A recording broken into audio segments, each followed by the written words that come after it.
Hello, I'm Andrea Jones with TractionTank, and I'm here today with co-founder Eric Morrow. Eric is an expert in digital marketing for startups and teaches digital marketing, product design, and market traction testing at prominent U.S. and international accelerators, including General Assembly and Google in New York City, Hubba in Bangkok, and Le Campagne in France.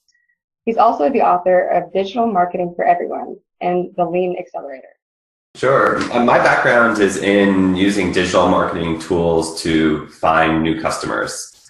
And I originally started doing that for existing software companies. And so they want to expand their user base. And so we used marketing tools to do that.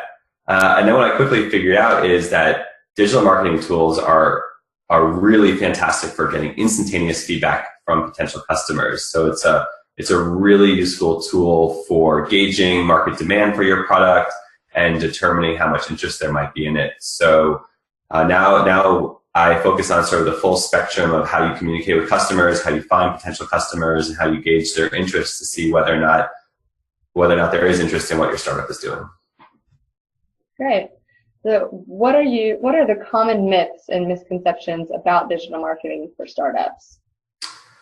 I would say one myth is that you don't need any budget. If you want to do digital marketing, you're going to need a little bit of budget. It doesn't have to be a huge budget, but you definitely need a budget. Another common myth is that you should do a little bit of everything.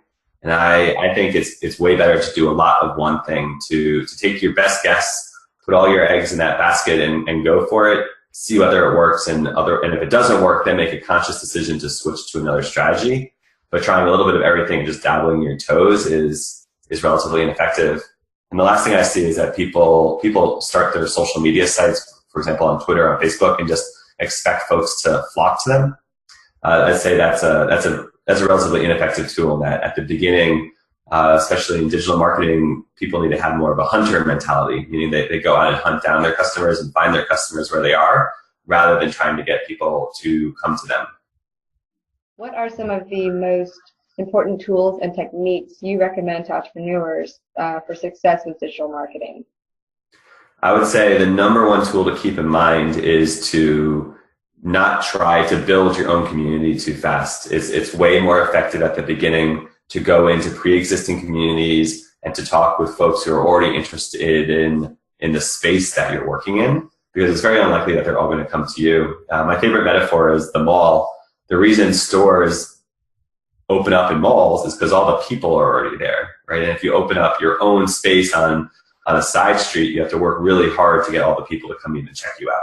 So the best thing to do for startups is to not try to reinvent the wheel. Almost any space that you're working in already has people who are interested in that space, who are talking about that space, and to go join those communities and to be an active participant. And through that, figure out where there's a gap in the market or what people need, so you can build a product or service that folks are actually interested in using. Okay. So how do you typically start an entrepreneur down the right path on a step-by-step basis? Yeah, the very first thing I do is say, find me one person who is willing to pay for your product or service. Just one. Or find me one person who's willing to talk to you or sit down with you or sign up for your email list. Just find me one person at all. Because there's a lot of folks who they think they have a brilliant idea, but then they don't spend any energy trying to find their customers first. Usually they build out the product. So I say, before doing any work on the product, find me one customer. And then when they find me one, I say, find me 5 more like that person. That'd be the second step. And then if you can find that first person, you can find those next 5 people and say, okay, it looks like we have something. Let's start developing a product that we can test against these people. This is what something like Kickstarter is great for, or getting people to sign up for an early email list, because these are going to be your early adopters, or as Steve Blank calls them, early evangelists, and you're going to need these to get feedback on your product or service. So those should keep any startup busy for the first few weeks, and hopefully at the same time they're learning a good mentality about testing and keeping a regular cadence. And then once they have those 2 things in place, the second month will look a lot different. What are some specific roadblocks to watch out for? Like, how do you overcome these roadblocks?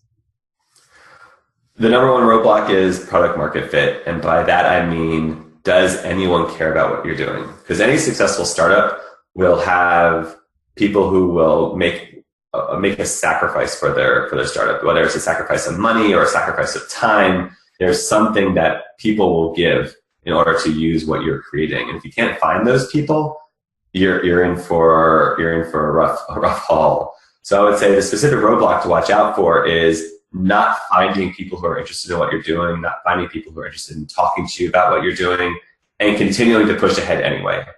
Right? The roadblock is, well, no one seems to be interested, but they just don't know what's good for them. No, your customer is always right.